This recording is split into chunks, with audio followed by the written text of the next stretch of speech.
Just in this area with storm damage alone, there are roofs all over the street. In fact, this building has a piece of wood lodged into the side of it. John and Kelly, I'm actually standing in what was Jean Bearden's living room. Her family actually owns the mobile home park.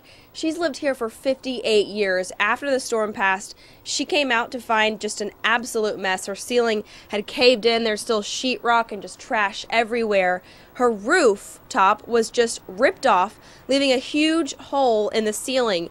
And the mess is even worse outside. Rooftops, insulation, trash, you name it, strewn about the ground and whipped by wind into the trees. Last night, 5 of Jean Bearden's neighbors hunkered down in her kitchen, seeking shelter from the storm. Well, when we heard the noise, we were in the kitchen and we huddled together. June Davis, who you just heard from, has lived here for more than 30 years, and though the damage to her home isn't as obvious, her home is destroyed. June's family, as well as Jean's family, they have just been cleaning up all day, but really that's a process that's just beginning because they both have to move out entirely. Good news, though, and the residents here agree, nobody was hurt through this entire storm here in Hillsboro. Oh, we saw like sparks flying, you know, from the power lines. I mean, it's like Armageddon end time stuff here, so it's crazy. They can laugh about it now as they survey the damage left behind because incredibly, through all this whipping wind and drenching rain, there were no major injuries. We're getting ready to go to bed and all of a sudden we heard all of the wind and went outside and everything started just falling apart.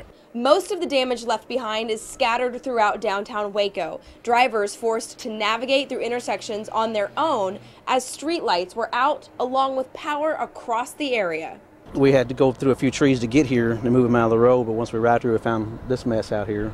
Waco police and firefighters arrived at the intersection of 26th and Gorman to find this: snapped power lines and huge chunks of roof scattered throughout the streets. Yeah, I mean, we looked down the road. I mean, there's a stop sign uprooted from the ground. I mean, there's roofs.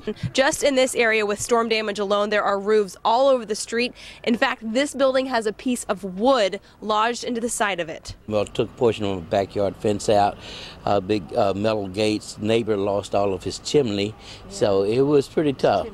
At I-35 and University Parks Drive, more roof problems as a nearby building damaged by the storm left debris scattered, forcing police officers to clean up. It's going to be a lot of mess for somebody to clean up tonight. Street workers are going to be busy. Dozens of residents living at the Austin Arms Apartments had their windows busted out from the wind. Even a radio tower on the top of the building came crashing down. Unfortunately, this is only a quick snap of damage left behind. In Waco, Erica Harpold, NBC 6 News. It's the only thing we could do, to pray.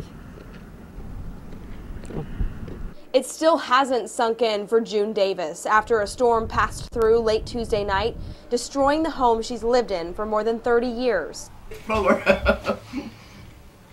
And we did. Her neighbor, whose family has owned the mobile home park for almost 60 years, had 5 other neighbors hunkered down in her kitchen while the storm passed. And they said, let's go to the storm cellar, let's go to the storm cellar. And I said, it's too late now, I hit the floor.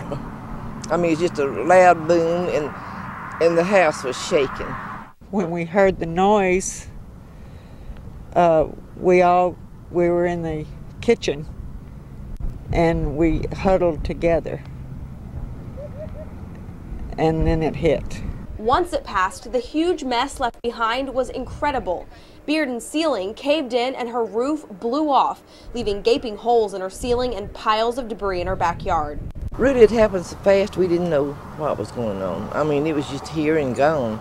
So if you look down, there's literally trash all over the ground, but also if you look up, there's trash in the trees. That used to be somebody's roof.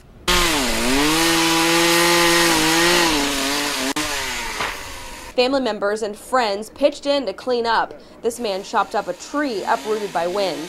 In a matter of minutes, lives changed forever. These residents will have to move because their homes are destroyed.